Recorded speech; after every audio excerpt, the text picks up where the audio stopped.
People are buying without finance. Perhaps they sold the family home, looking for a kind of finished product, happy sometimes to pay a price premium to do so, don't necessarily want to take on their work. So it's got all the recipes, all the ingredients, rather, for, a great flip.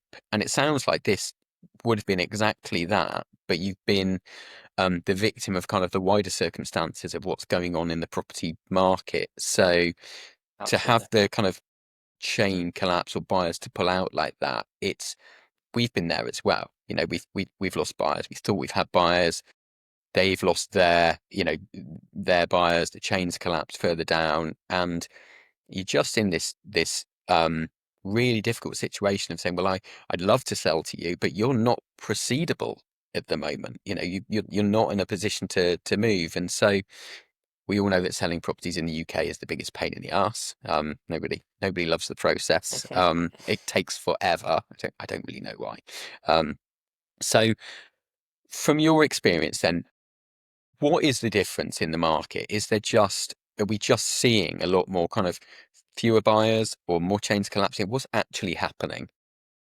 I think there's a multitude of things in my opinion, and I think it's sort of driven by the fact that I think more people are saving than ever before. More people are afraid to move or take actionable, things outside of the comfort of what they've got currently.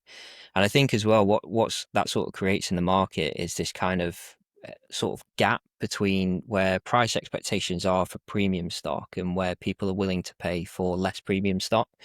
And I think during, good economic times where people have maybe got a better budget or they've got a bigger deposit or they can afford a higher mortgage, they're willing to pay more money for the premium stock because they know they can move in.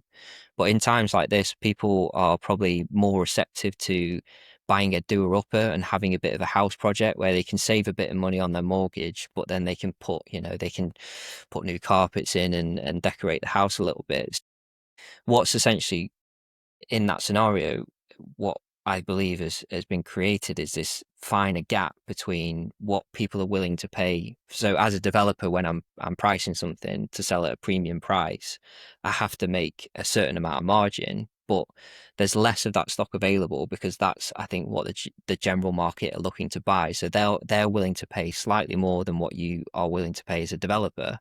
So but then on the upper end of the market where you've got the premium stock, people aren't necessarily paying the top dollar for that because A, they've got more option available in the market, and B, because they just simply can't afford that mortgage and where that mortgage is at the moment due to obviously interest rates being where they are. I also think that also playing into that is that there's less people that are upsizing and there's more people that are downsizing. So I unfortunately sit in that sort of market where it's very competitive. It's easy, sort of easier to access for first-time buyers or sort of downsizers or house movers that are maybe looking for an extra bedroom here and there. And again, it's just I don't think there's enough sort of going upwards to release that kind of middle stock to kind of developers like myself that again will buy it, add the value, sell it at a premium because it's essentially a brand new home. And I think also partnered with that is this sort of there's a lot happening, but there's nothing really happening all at the same time. There's a lot of sort of paper pushing and people and solicitors dragging their heels, lenders dragging their heels, and people still probably blaming COVID that they're trying to catch up with themselves.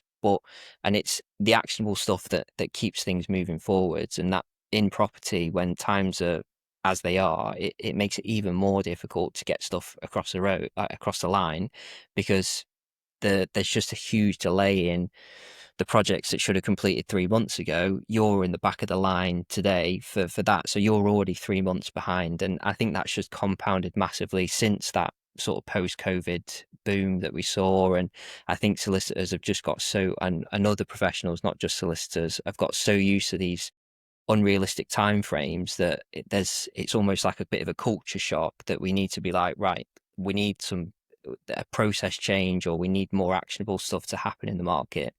And I think it's just a mixture of all this sort of stuff, stagnation and interest rates being where they are, that's just made it a really difficult market to operate in, particularly when you're buying and selling property, for sure. Learn from people who've been there and done it. Real investors, real lessons. ypn.plus.